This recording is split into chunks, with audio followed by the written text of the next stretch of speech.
Fanenga avy amin'ny fionan'ny ben'ny tanàna mampiasa sy miteny frantsay tany Canada farany teo,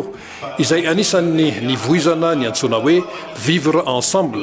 Toy ny omeny ny tompon'andraikitra ao amin'ny fiadidina ny tanàna Antananarivo fiofanana tamin'ity herinandro ity, tetsy amin'ny lapan'ny tanàna, ny mpitambola eny amin'ny fokontany sy ny sekretera mba hiteraka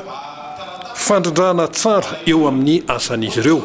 Maneho ny heviny ny sasany tamin'ireo mpiofana. Madame Ernestine, sekreteran'ny fokontany avara-tanàna 6e arrondissement. Ny zavatra tonga dia azo appliquena aloha zany dia ohatra hoe amin'ny resaka fiaraha-miasa ao amin'ny birao pokotany, eo amin'ny fikarakarana sy fikirakirana ny lisam-pifidianana, izany hoe hifanampiana daholo ny zavatra rehetrarehetra ary afaka manana andraikitra tsara mihitsy ny sekretera eo amin'ny fikarakarana ny lisam-pifidianana. Afaka koa manentana ny mpifidy, afaka ohatra hoe miantso ny olona hoe avy manamara ny anaranao ao anatin'ny lisam-pifidianana. Izay zao dia anisan'ny zava-dehibe tena hoe misongadina tamin'ity resaka niraisina teto Androany ity. Androany moa zany izay dia nanatrika formation tato amin'ny lapan'ny tanàna, dia zavatra nataony tato moa fahafantarana ny tena andraikitra sekretera sy ny trésorier,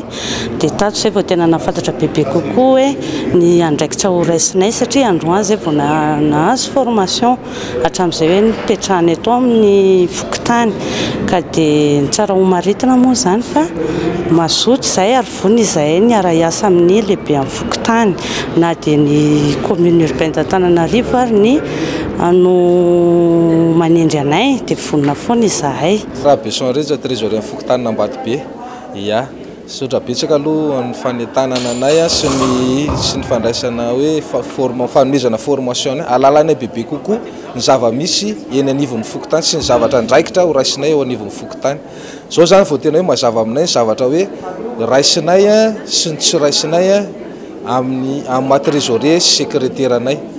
ary manarakaraka izany dia faly izahay ary ny angatanay hoe mba hitoy foana ny formation anay ahalalana bebe kokoa, tsaratsara kokoa ny noavinay sy ny anomananay ohatra ny fifidianana, ny momba ny eny amin'ny fokontany misy anay, momba ny fandraisana andraikitra rehetrarehetra zany nanatrika fiofanana momba ny fitantanana any fokontany zany zay teto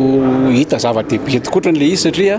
ho fanatsarana sy ho fanovana zay zavatra tsy nety rehetra tany amin'ny fitantanana any fokontany, indrindra resaka arabola, ka zany mbola zavatra tsy hitanay tany zany, fa zao zany vao nisy fiofanana momba an'izay nampitainy avy aty amin'ny commune.